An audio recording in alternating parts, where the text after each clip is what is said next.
بەڵێ لەسەر بابەتی پابەندنەبوونی بەغدا لەسەر ناردنی شایستە داراییەکانی هەرێمی کوردستان من لە ئەستۆدیۆ میوانێکم لەگەڵ سێپان شێروانیان دامی لیژنەی ئابووری لە پەرلەمانی عێراق کاکسیپان بەخێر بێ بۆ ئەستۆدیۆ کوردستان 24 یعنی ماوەکانی پێشوش ئێمە لەسەرەوە قسەمان کرد کە هەمیشە بیان و گرفتی نوێ بۆ ناردنی بەشەبوجی هەرێمی کوردستان ئەدۆزرێتەوە. پێشتر حکوومەتی عێراق ڕایگەیاند کە بۆ لەمە دووە موچە نابێتە گرفت و کێشەی موچە چارەسەر کراوە. بەڵام بینین کێشەی دیکە هەیە، ئەم کێشانە چی؟ بەڵێ ئەم کاتتان باش سلااو و ڕێز بۆ بینەرانی خۆشەویستی ئەم کاناڵەش. ئێمە لەگەڵ ئەو بڕیارانەی کۆتایی کەدرا بە تایبەت قەراری محکەمەی ئێتحادی من ئیشارەم بەوەدا کە ئیتر موچە چوەتە قۆناغێکی قوڕسترەوە لەوەی کە پێشوو بوو. ئەمەش دەرکەوت کە دەبینین چونکە ئەو قەرارەی لە محکەمە ئێتحادی دەرچوو بووە لەگەڵ ئەو عقلیەتەی کە لە عێراقا هەیە بە تایبەت لە وەزارەت داراییە لە بەرامبەر کورد و موچەی کورد و فەرمانبەرانی هەرێمی کوردستان جێگای تەوەقع بوو کە بەم شێوازە یاری بە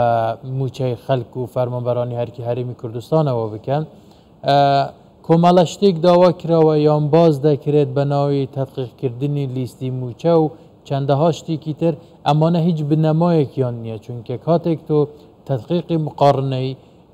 دوو بابەت دەکەی یان بابەتێک تەدقیقەکەی ئەبێ عەسلێک دیار بێ کە مقارنە لەگەڵ عەسلەکە دەکەی ئەزانی فەرقەکەی چییە یان دەبێ بنەمایەکە بێ ڕێنماییەکە بێ بەپێی ئەم ڕێنماییانە تدقیقی ئەم لیستەی دیارترین بیانویان چییە؟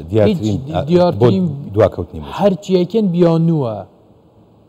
هەرچی دەکرێت ئەمە بیانوهێنانەوەیە، یعنی هیچ ئەساسێکی بۆ نییە، هیچ پاڵنەرێکی یاسایی قانونی دەستوری ئیداری نییە بۆ دواخستنی موچەی فەرمانبەرانی هەرێمی کوردستان. هەر کەسێکیش چ لە بەغدا چ لە هەرێمی کوردستان بیانوو بۆ ئەم سیاسەتە شۆڤینیانەی کە لە دژی هەرێمی کوردستان و موچەخۆرەکانی دەگرێتە بەر بهێنێتەوە وەک ئەوە وایە کە بەشدار بووە لە ئەم بڕینی موچە و دواخستنی موچە و کێشەنانەوەیە چونکە هیچ بەهانەیەک نییە. کێ هەیە بیانویان بێنێتەوە؟ ڕاستی بتەوێ ئێمە یەکێک لە کێشەکانمان ئەوەیە ڕاستیەکان ناوترێ یان ناوێرن بیڵێن. شەبەکەیەکی بەهێز یان تۆڕێکی بەهێزی ئیعلام و تۆڕە کۆمەڵاتیەکان هەیە بۆ ناشرینکردنی ڕاستیەکان بۆ لێدان لە هەموو بەرژەوەندیانەی کە خەڵکی کوردستان و حکوومەتی هەرێمی کوردستان هەیەی و ئەوەی دیفاعیشی لێ بکە ئەم شەبەکە لەوانیش ئەدرێ ئەگەرنا زۆربەی لایەنە کوردستانیەکان زۆربەی لایەنە کوردیەکان زۆربەی لایەنە کوردیەکان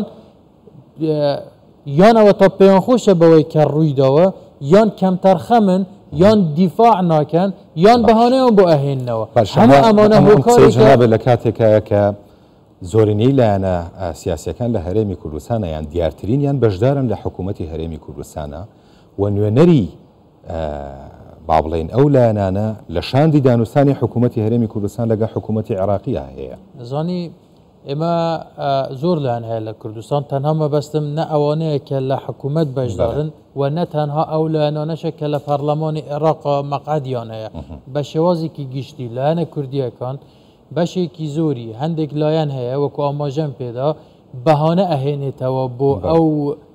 کێشانەی کە بۆ هەرێمی کوردستان دروست دەکات لە کاتێکدا دواخستنی موچە هیچ بەهانەیەک هەلگیر ئەگەر بەپێی هیچ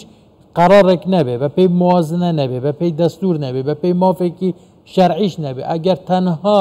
تەنها بچینەوە سەر و قەراری محکەمەی ئێتحادیش داویەتی دەبووە ئێستا موچە لە مێژ بە موچەی مانگی چواربەر بگیرەوە حالیان ئامادەکاری ناردنی موچەی مانگی 5 بکراوە.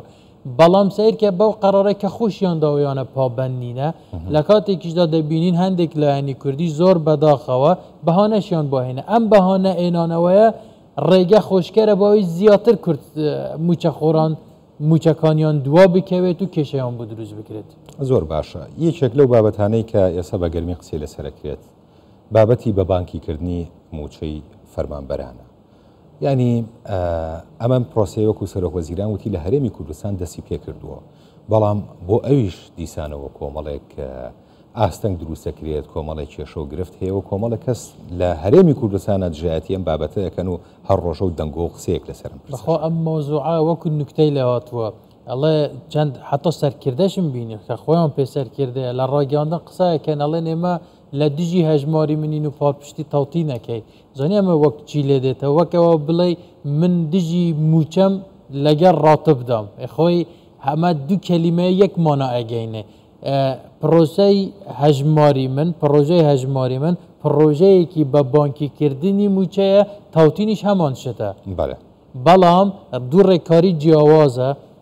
حکوومەتی جیاوازیشیان هەیە چون دوو ناوی جیاوازیشیان هەیە حکوومەتی هەرێمی کوردستانیش لەگەڵ ئەوەیە لە ڕێگەی هەژماری منەوە موچەی فەرمانبەرانی هەرێمی کوردستان بە بانقیک بکرێ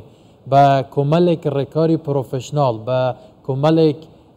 مەرجی سوودمەند لە بەرژەوەندی هەلگرانی کارتەکەیان ئەم ئیشە بە پەلەپەل ناکرێ وەک ئەوەی پێشتر لە بەغدا لە ڕێگەیەکی کارتەوە کراوە بە پەلەپەلە سەدان هزار لەوانەیە لە مانگێکدا میلیۆناکی کار دروست کراوە و دراوە بە موچە خۆرەکانیان کە هیچ ئۆپشنێکی باشی تێدا نییە تەنها کارتێکە دەچی موچەکەت پێ وەردەگری و تەواو بەڵام ئەوەی حکوومەتی هەرێمی کوردستان دەکات پرۆژەی هەژماری من لە ئاستی ستانداردی ئەم ڕۆدایە مدێرنە پرۆفشناڵە